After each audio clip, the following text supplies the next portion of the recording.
T'as déjà passé 2 heures à prompter une IA pour gagner 30 minutes de travail? J'ai vu des entrepreneurs faire ça. Et ils étaétaient convaincus d'avoir été productifs. Ce que je vais te dire aujourd'hui, ça peut peut-être être dérangeant. Mais c'est exactement pour ça que ça vaut la peine de l'entendre.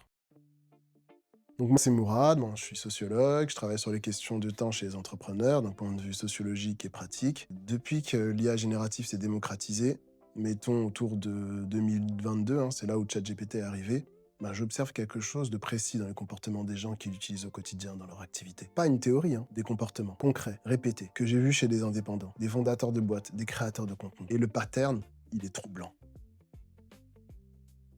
Le premier comportement que j'ai observé, c'est le tunnel du prompt. L'entrepreneur il passe plus de temps à formuler sa demande à l'IA qu'il en aurait passé à faire la tâche elle-même. Il reformule, itère, affine. Résultat, 45 minutes pour un email qu'il aurait pu écrire en 10 minutes. C'est pas de la mauvaise volonté, c'est de l'adaptation à un outil nouveau.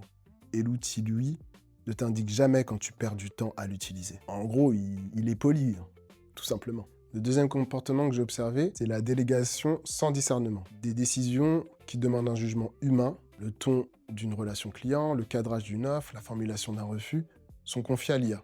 Le résultat, il est propre, générique et vidé de toute signature personnelle.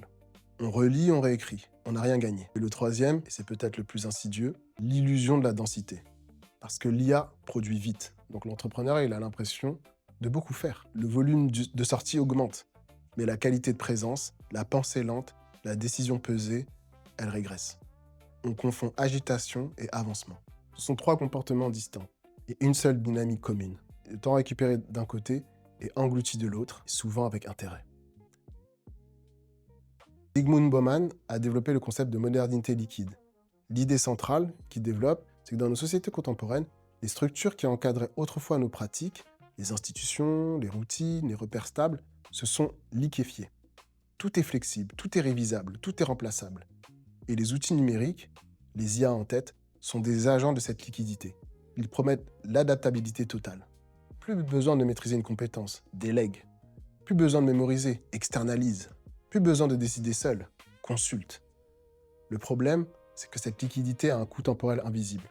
Quand tout est flexible, rien ne se sédimente. C'est un peu comme si tu remplaçais ta bibliothèque par un accès illimité à Internet. En théorie, t'as plus. En pratique, tu lis moins, tu retiens moins, tu construis moins. Parce que l'abondance en structure, ça ne produit pas de la profondeur, ça produit de la dispersion. L'IA, dans cette logique, ne te vole pas ton temps par malveillance, elle le dissout. Progressivement, confortablement. Est-ce que ça veut dire qu'il faut jeter l'IA? Non. Ce serait aussi absurde que de dire qu'il faut jeter le téléphone parce qu'il est chronophage. Ce que ça veut dire, c'est que l'IA ne remplace pas une stratégie temporelle. Elle l'amplifie. Si tu as une structure, elle la renforce. Si tu n'as pas de structure, elle accélère le chaos.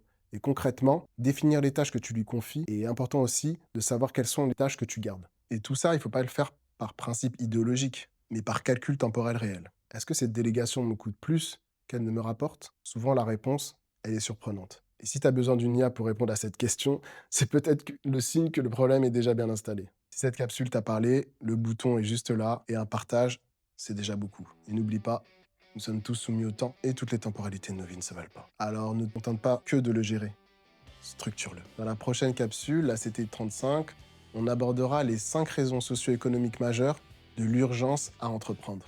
Bon, je te prends pas plus de ton temps, on se dit à plus tard, j'ai encore du boulot qui m'attend et pas question de déléguer à une IA. Boum!